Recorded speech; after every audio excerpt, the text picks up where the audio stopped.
Avaya Aura Communication Applications implement certified exam 71301X. Dumps questions are the best material for you to study all the related topics. Share some Avaya 71301X exam dumps questions here. 1. Which access control method is used by the Avaya Aura Application Enablement Services (AES) server for administrators? A. Single administrator simple password login. B. Challenge response shared key method only. C. System manager AES management menu. D. Role-based access control. 2. Which statement about WebRTC and media resources is true? A. WebRTC does not use any media resources since it only handles text chat sessions. B.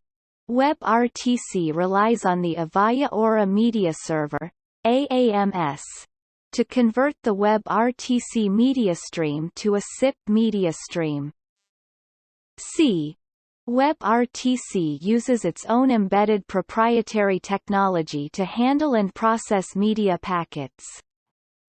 D. WebRTC uses media resources from a hard-based media gateway controlled by Avaya Aura Communication Manager (CM). 3. When Avaya Aura Presence Services is implemented, which statement is true about port management? A. It allows multimedia services over a standard web browser. B.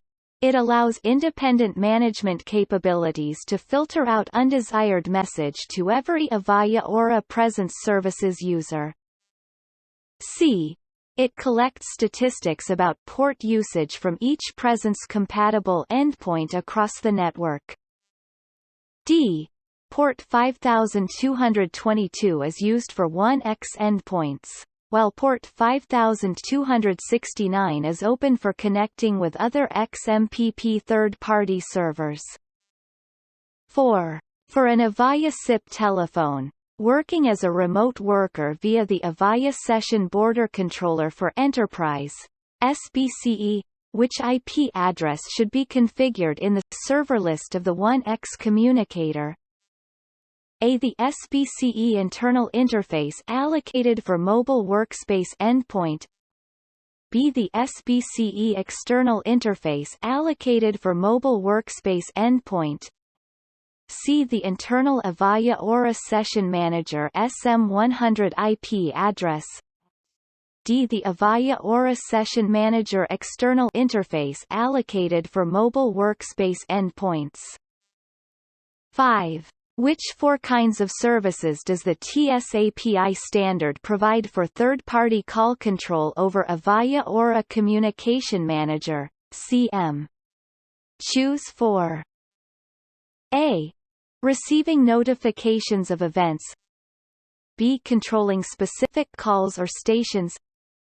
C. Invoking CM features. D. Performing a remote reboot to the CM server. E. Completing the routing of incoming calls. F. Adding new feature buttons to agent sets.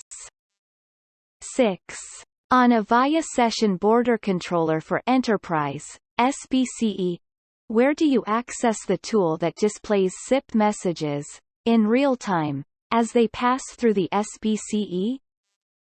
A.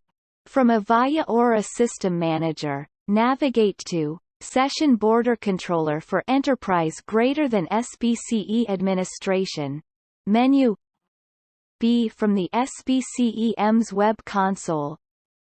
C. From the SBCE Server command line via SSH session using PuTTY. D. From the Trace SIP client installed on a local P. 7. Avaya Aura Presence Services 7. X is implemented on Avaya Breeze, formerly Engagement Development Platform, EDP. When looking at Elements, Breeze, Service Management, Services, which status would you expect for a Presence Services snap-in that is ready to support Avaya Aura Presence Services? A. accepting, B loaded, C installed, D active. 8. Which statement describes cross-origin resource sharing? CORS. A. It allows for signaling groups to be used by more than one trunk group. B. It is a W3C specification that allows cross-domain communication from the browser. C. It is making DSP resources available regardless of the originating location of a call. D. It is a network setup by which an Avaya Aura Media Server, AAMS, can be used by more than one Avaya Aura Communications Manager, CM. 9. An Avaya Aura Messaging, AAM, server intended to store voice messages in Avaya Message Store mode, and you are configuring that server for integration with an Avaya Aura Core. In messaging administration, server settings, server role, AXC address, which server role must be chosen at the roles for this server field? A. Application only, B storage only, C storage and application DAMSM. 10. In Avaya Aura System Manager, how is Avaya Aura Messaging, AAM, added to the list of managed elements? A. It is added when you configure the AAM SIP entity in SMGR. B. It is automatically added during the enrollment process. C. It can only be manually added. D. It is automatically added using init tmf command on the command line interface of AAM.